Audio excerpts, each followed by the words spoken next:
Eskerrik asko, hemen egoteagatik. Nik aitortu behar dut, kasik azken momentura arte aldatzen ibili naizela, hau da, nire mintzaldia kasik martxaren gainean egokitzen ari naizen, espektatiba bat baneukan nire ekarpenari zegokionez, baina gero hemen egin diren ekarpenen arabera moldatu behar izan dut, ez? Eta nik garatu nahi nituen gauza batzuk uste du nahiko eta sobera azaldu direla, eta beraz hoiei ez diete, pentsatuta neukan arretarik ez diete eginen, ez? Eskema bat neukan egina, egia esan nire gogoetan aurrekari bat edo bada duela ezagik urte bat edo bi, Bartzelonan egin zen materialismo historikoan inguruko konferentzia batean aurkeztu nuen ekarpen bat hori aurrekaria hori izan zen, eta hain zuzen ere nahiko ausarta izan ziteken ekarpen hori bazen Altsasuko gazten afera ikuspegi dekolonial batetik, ez? Eta hor nolabait ekartzen nuen Frantz Fanonen izate eta ez izatearen zonaldeen bereizketa gurera, nolabait esanaz, nola kaso horretan proiektatu ziren, diskursoak, ez? Guardia Zibila dira, gaina topiko bilduma izugarria zen, ez? Guardia Zibilak gizonek defendatzen dituzten beren emazteak, hau da, defendatzen zaldunak, zaldun kristiaua defendatzen du bere dama, basatiak beti dira asko, kasu guztiak beti zaldun kristaua dira gutxi, eta selektoa, eta basatiak beti dira basatiak eta asko, ez? Topiko guztiek nola ematen ziren, nolabait justifikatzeko berezitasun guztiekin, baina nola ezaugarritzen zen ezizatearen zonalde bat euskal protesta edo euskal insumisoekiko. Hori aproximazio bat egin nahi nuen, denbora pasabada ere idazten bukatu ez dudana, eta hortik hartu ditudan ideia gaur nolabait laburtzen saiatuko naiz. Esan bezala, ezaugarritze edo hurbilpen kontzeptual gehienak eginak daude, kolonitatea, boterearen kolonitatea, kolonialismoa, berizketa horiek egina daude, ñabardura, ez da bai da daudelako ez bakarrikan hemen, baizik eta mundu osoan zehar kontzeptu horiek, baina nik nahiko nuke nire ekarpena zentratu, esan bezala, gauza batzuk esanak daude, ni batez ere ikuspegi estrategiko batetik hariko naiz, nire ekarpena izateko nolabait, guzti honek zer eskatzen dio edo zer eskatzen dio gure garaiko euskal soberanismoari, ez? Mugimendu politiko edo korriente edo aspirazio politiko bezala, emantzipazioaren vektore bezala, ze ondorio atera behar ditugu guzti honetatik. Eta hori hartzeko, batetik gure subordinazio edo subalternitatearen egoeraren genealogia edo ezaugarritzean sakondu nahiko nuke, laburki bada ere, eta gero ikuspegi dekolonialari erreparatu nahiko nioke nik interpelazio dekoloniala izendatu dudanaren ikuspegitik. Hemen nolabait begira da dekoloniala hitz egin da, eta edo giro biraketa dekoloniala, eta konzeptualizazio zuzenak dira, baina ikuspegi estrategiko honetatik nik uste dut feminismoakin gertatuen bezala, beste maila batean, badagola ere termino politiko estrategikotan interpelazio bat.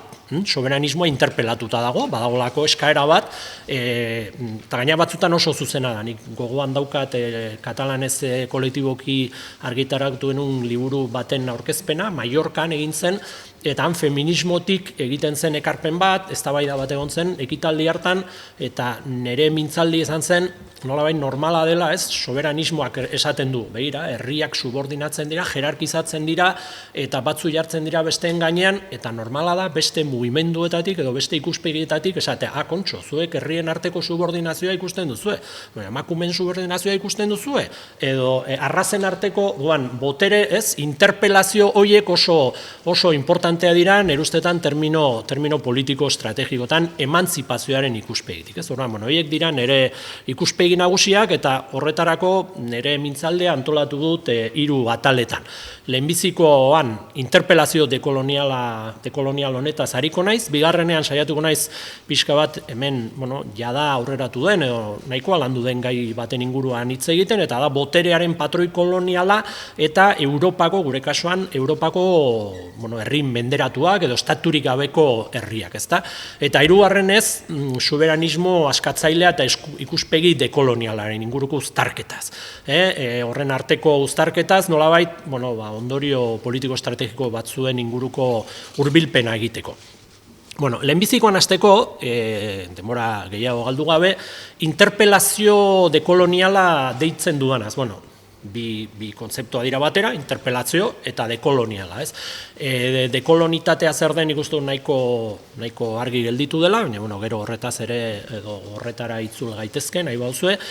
Interpelazio kontzeptua, nik interpelazioa esaten dudanean, nahi dut, hitz horrekin edo iristen zaizkigun deialdiak, eskaerak edo mezuen inguruan. Hori horrela ezaugarritzen dut, hau da, interpelazio horiek zerbait egitera edo behintzat gure pentsa moldeak egokitzera konbidatzen gaituen presioa da, interpelazioa. Interpelazio, gainean ikuste dut, interpelazio hauek onuragarri eta beharrezkoak direla edozein emantzipazio egitasmo garatzeko. Gainera nik azpimarratuko nuke interpelazio hauei erantzun gabe ez dagoela gure garaian alternatiba askatzailerik eraikitzerik. Eta honi garrantzia handia ematen diot. Badakit zeharka igual egin dezake dela orain, edo igual egiten dudana saltu gisa hartu daitekela, garai honetan gertatzen diren beste eztabaidei aurre egiteko, hain zuzen ere, gaur gure garaiko emantzipazioaren subjektuaren inguruko eztabaidan bete-betean jotzen du gai honek. Azken finean, interpelazio ezberdinei ematen zaien erantzunen arabera eraikitzen da edo planteatzen delako subjektu askatzailearen eraikuntza. Hau da, badago eredu historiko bat, zeinean badago klase bat aurre determinatuta dagona edo zein askapen prozesuren subjektu izateko, eta ikuspegi horretatik klase aurretik determinatutako klase horren adierazpena abanguardia bada, forma zehatz bat hartzen duena, eta abanguardiak, hau nik kontrai hartzen ditut, abanguardiakeria eta interpelazioei aurre egitea. Abanguardiak ez die erantzuten interpelazioei, berez abanguardia interpelatzen du, ez da inoiz interpelatuta egia duelako eta aurretik determinatutako subjektuaren adierazpena delako. Berriz, beste ereduan ez dago dena dakien abanguardia bat, baizik eta entzun eta ikasi behar duen lidergo eredu bat edo lidergo eraikitzeko eredu bat. Nik, garrantzia handia ematen diot horri, eta uste dut kontrai hartze hori egin daitekela eta politikoki emankorra dela kontrai hartze hori egitea. Dena dakien abanguardiaren ereduaren aurrean, eta beraz, bakoitzari zeleku dagokion esaten dion eredua, subjektu edo subjektuaren antolakuntza eredu horren aurrean, badago beste gauzak ulertzeko beste eredu bat, zeinean lidergoa eraikitzen da zuzen ere interpelazioei arreta emanez, eta interpelazio hauei erantzuna emanaz, ezta? Eta horretarako nik nire esperientzia pertsonal bat izan dut abia puntu baino inspirazio maila baten, eta da ezker abertzaleak duela ja urte batzuk intsumisioa, eta hau da soldauzka eta intsumisioaren gaiarekin izan zuen esperientzia. Ez da, hau momentu batean eztabaida bat egin zen, eta aurretik mantendutako jarrera aldatu zen. Hau da, dena zekien ezker abertzalearen ereduen aurrean, etzekienaz jabetzen zen ezker abertzalearen eredua eraikitzen ari zen une horretan, ezta? Ez dugu asmatu, interpelazio bat dugu, interpelazio hori intsumisioaren aldeko mugimenduarena zen, interpelazio horri kasu egin zion ezker abertzaleak eta bere posizio historiko aldatu zuen. Hori nik horren bizipen pertsonala izan nuen, eta horren prozesua, horren nolabaiteko garapen bat ere izan dut maila teorikoan, eta nik uste dut oso onuragarria izan zela, maila zehatzean, hau da, hartu zen posizio aldaketa onuragarria izan zelako, baina bestetik ezker abertzalea eta soberanismoa bera hobetu zuelako horrek, aipatzen nuen dena dakien abanguardiaren eredutik beste eredu batera pasatzeko oso emankorra izan zelako. Nik uste dut horre badagola ikasgai bat, eta nik uste dut ikasgai horretatik tiraka, oraingo egoera honetan eta berezik ikuspegi dekolonialari arreta egiteko, horre zerbait ikasten aldugula. Interpelazioak aintzat hartu behar dira, hala gertatu zen esan bezala intsumisioaren kasuan, nik uste dut beste maila batean bada ere, interpelazio feminista ere oso fuerte izan da Euskal Herria, oso indartsua izan da, eta horrek ere ondorioak ekarri ditu, eta nik uste dut interpelazio feminista horren aurrean hartu diren neurri batzu behintzat onuragarriak izan direla interpelatuta sentitu garelako, edo hainbat mugimendu, masuietu bere burua interpelatuta sentitu dutelako, gero jakinik, eztabaidagarri eta oso kritikagarria izan daiteke horren zehaztapena edo horren inguruan egiten dugun balorapena, baina berez joera edo norabide gisa nik uste dut oso importantea dela. Eta nik garrantzia handia ematen diot honi, beraz, interpelazio dekolonialaren inguruko gogoeta honi ematen dio garrantzia handia, nik uste dut gaur egun Europako ezkerrak duen arazo handienetako bat delako. Interpelazio dekolonial honi kasu eginez izana. Eta gainera, zehaztuko nuke maila handi batean, ez soilik, baina maila handi batean Europako ezkerrak arazo bat dauka estaturik gabeko herriei dagokienez. Hau da, dekolonitatearen gaia orokorki hartuta, hor nabardurak egin daitezke, baina era berezian Europako ezkerrak arazo bat dauka estaturik gabeko herrien interpelazio dekolonialari aurre egiteko. Eta hain zuzen ere, bere inpas estrategiko eta bere ezintasun estrategikoen oinarrietako bat edo kausa handienetako bat da nire ustetan hau. Ezintasun hau edo interpelazio honen aurrean hartzen duen jarrera edo hartzen ez duena, zen finean logika dominazio edo subjektibitate logika batzuen jarraipenan kokatuta daudelako horren kuestionamenduan baino, ezta?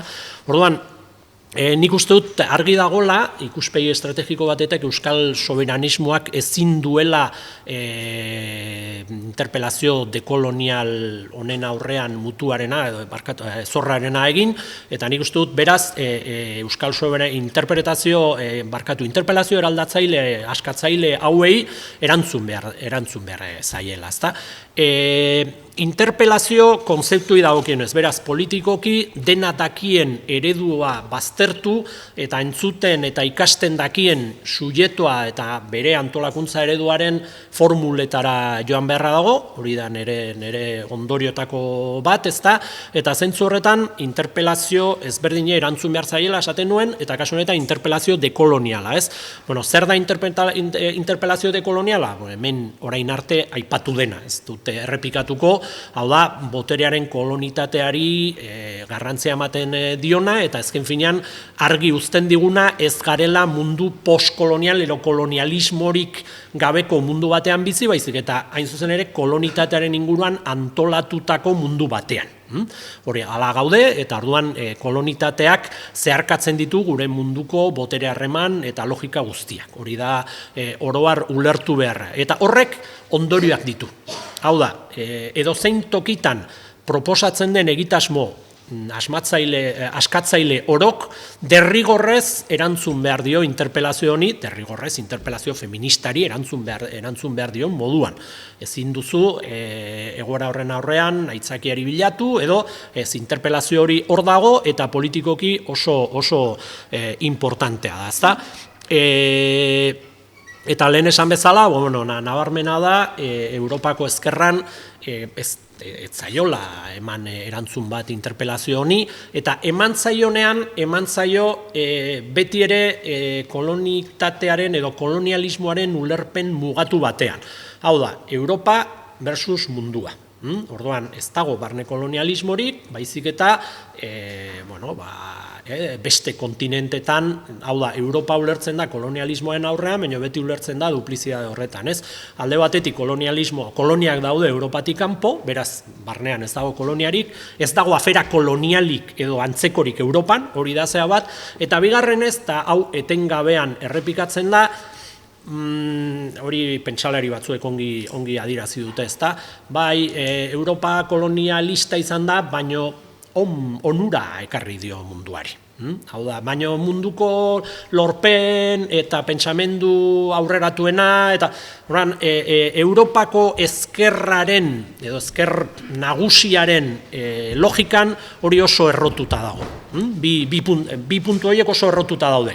Batetik esan bezala, barne kolonialismo ez dago hitz egiterik, eta bigarrenez, bai, kolonialismoa bai, baina kontxo, Europak ere bere karpena egin die, herri hauei.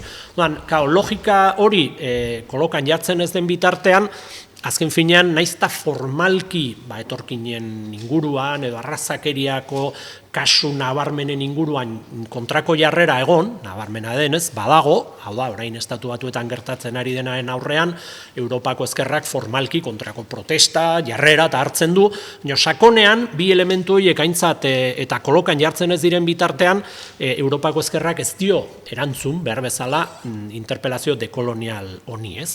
Interpelazio dekolonialak, azken finean, enplazamendu bat egiten dugu askapen mugimendu gisa, edo askapen egitasmo gisa, eta azken finean, horri ematen zaion erantzunan dago, nire ustetan bentsat, garaiko euskal soberanismoaren eraikuntzaren gakoetako bat. Lehen esan bezala, feminismoaren interpelazioari ematen zaion erantzunan bezala, ezker abertzaleak, edo deitu gaur egungo soberanismoa, deitu nahi duzuen bezala, asmatu beharko luke interpelazio honi ematen dion erantzunan. Eta hori nik uste dut, gero horretaz hitz egingo dugu, ezta? Baina hori lotuta dago ere hainbat zauri historikoekin. Eta nik zauri historikoak bi mailatan kokatzen ditut, batetik orokorrak, mundu mailakoak, hemen aipatu den bezala, Iruñan, Kiton baino hobeki bizitzen balin bada jende gehiena, ez da koordenada geografiko hutsen afera bat. Da, hain zuzen ere, kolonialismoaren historiari lotutako zerbait.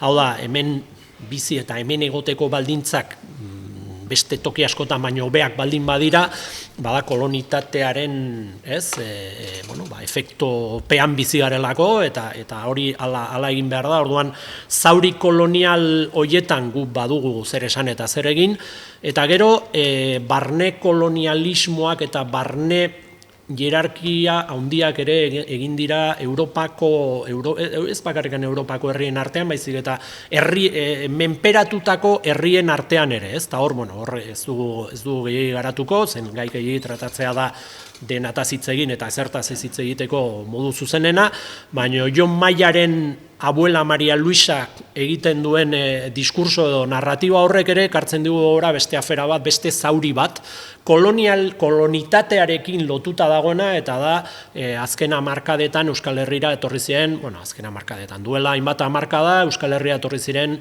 migranteak, eta garai hartan zauri hori nola kudeatu zen, eta orain ere migranten afera honekin lotuta dago, eta geure zauriak ere baditugu, ezta? Baina hori hor utziko dut une honetan.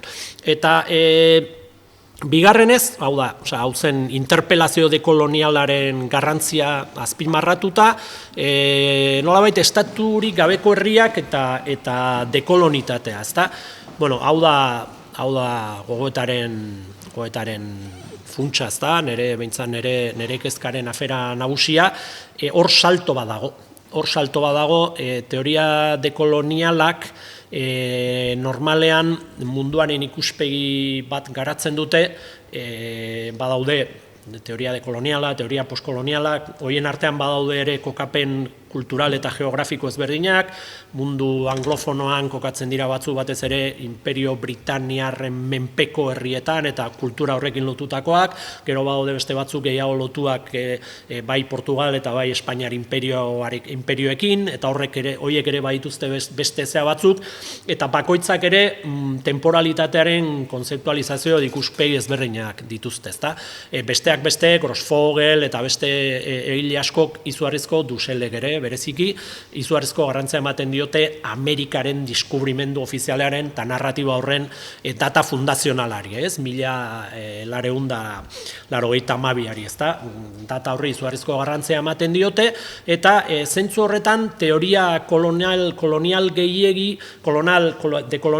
gehienek hor kokatzen duten nolabait kolonitatearen sorrera edo erreferentzia nagusia. Bueno, nik uste dut hori aipatzen dut hain zuzen ere gai honen afera edo gai honen nolabait erronka nagusia, estaturik gabeko herriak eta dekolonitatea hor kokatzen delako. Hau da, kronologikoki maila batean eta gero graduan. Horre iruditzen zait horri erreparatu behar zaiola. Zergaitik, bueno, Espainiar imperioaren kasuan, Amerika, beti ere, nabardura guztiekin, Amerika kolonizatzen hasten denean, jada Espainiar imperio hori, edo Espainiar estatu hori, edo Espainiar erresuma hori, nolabait sortu da, nolabait eraiki da. Eta eraikuntza prozeso horri etzaio hainbeste erreparatzen, egia da adibidez Ramon Grosfogelek bai, aipatu ditula, eta besteak beste sorginen ehizaren fenomenoa, hau da, emakumeen kontrako errepresio eta disiplinatze saio nagusi horiek, eta Al-Andalusen konkista aipatzen ditula, hori egia da, Ramon Grosfogelen kasuan, Nelson Maldonadok eta beste batzuek ere bai, baina normalki Dussel eta beste batzuek batez ere Ameriketako konkistatik haratago egiten dute, eta ez hainbeste, hau da, gure kasuan eta guretako oso importantea da munduan barna edo uretatik bestaldera pasatu aitzin Frantziar eta Espainiar imperioak nola osatzen diren, hor dago teoria edo ekarpen dekolonialak, bueno, beste atal batzuk bezain beste landu ez duen kontu bada, temporalitate bat, hau da, temporalitate bat eta bueno, ezaugarri batzuk horiek ez dira behar bezala ikertu edo ez dira behar bezala garatu eta berriz guretako oso importanteak dira. Azken finean, estaturik gabeko herrien horregatik batzutan, honintzak aipatu du, argi dago, boterearen patroi koloniala ezaguna egiten zaigula eta Euskal Herriak Frantziak eta Espainiarekin dauzkan harremanei heltzeko baliogarria dela, baina hortik nekez ondorioztatzen aldugu, edo behintzat polemikan sartu gabe Euskal Herria kolonia denik koloniaren zentzu klasikoan. Horregatik kolonialismo eta kolonitatea bereizteak ere badu bere garrantzia.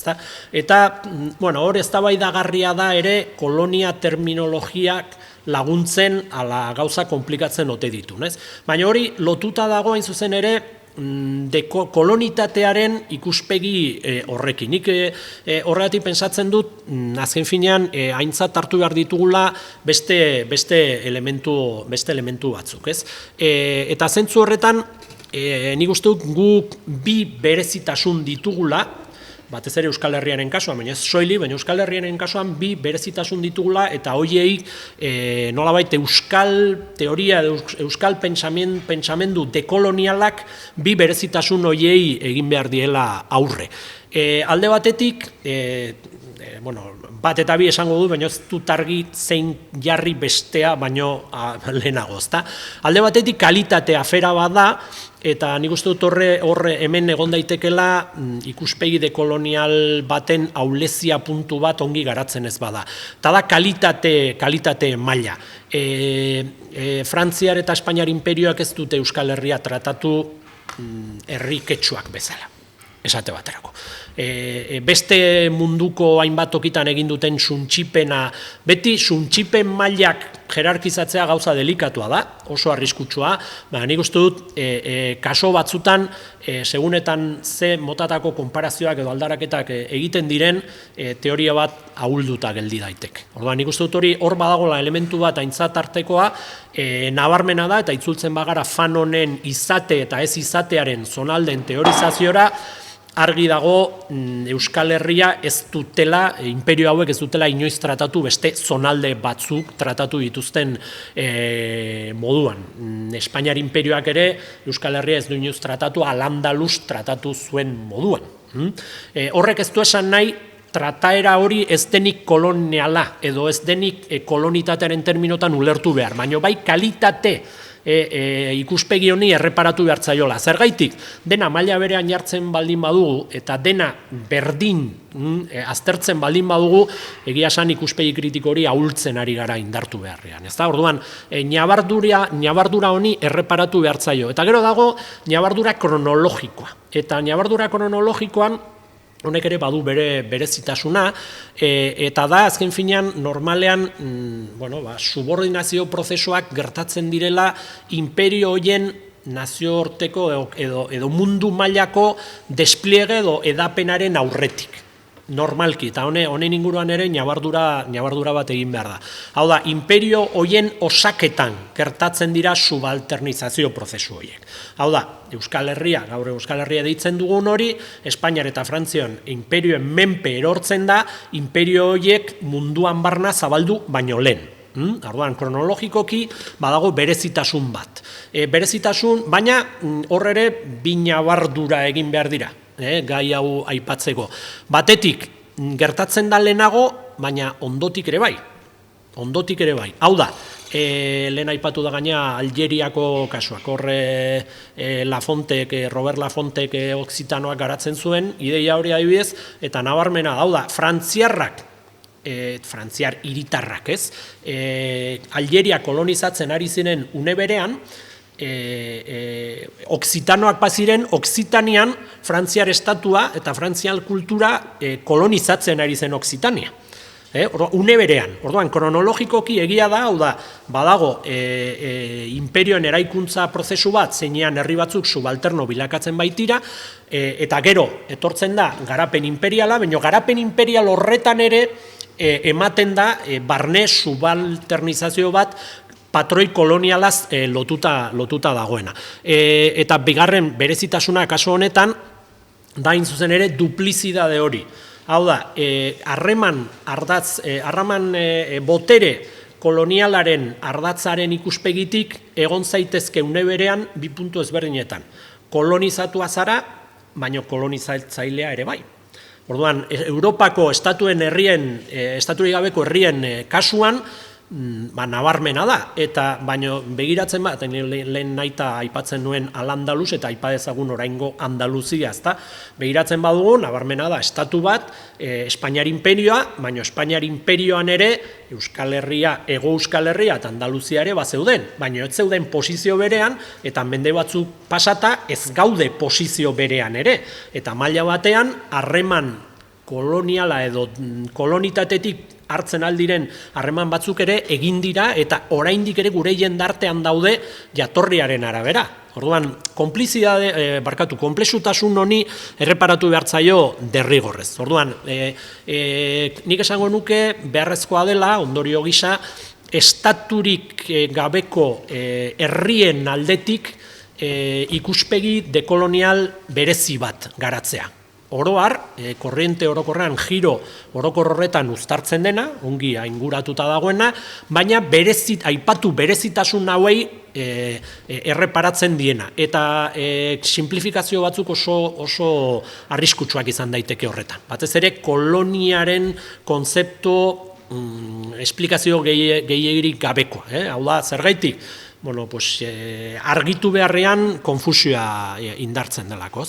Eta, beraz, nik honetan planteatu nahi dudana da, batez ere, nolabait euskal ikuspegi dekoloniala landu behar dugula, mundu mailan ematen ari den ekarpen honetan kokatuta, baina berezitasun hauei erantzun behar diena. Eta orain oso laburki, zenbakit bukatzen ari dela nire denbora, aspaldi bukatu ere, ondorio politiko estrategiko batzuk aipatzen ditu, ez? Nik uste dute euskal soberanismo askatzaileak erantzun behar diola interpelazio dekolonial honi, eta honek eskatzen duena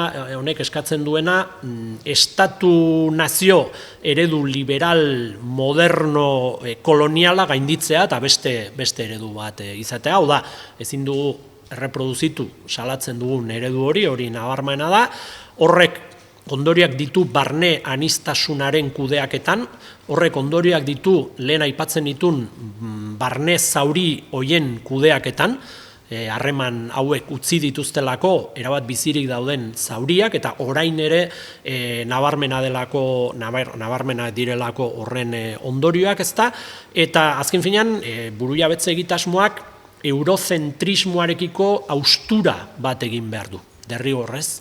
Beste termino batzuetan kokatzeko bere eskaintza edo bere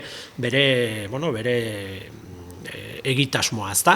Eta, hemen azken finean, euskal ikuspegi dekolonial hori garatzeko, nik beste gai bat planteatu nahi nuen, ez dit demorarik eman, pixka galdu naizelako, hainbeste gauza aipatzeko eta beharra ikusten nuelako, baina da, estatalitatearen gai, hori utzi nahiko nuke eztabaidarako.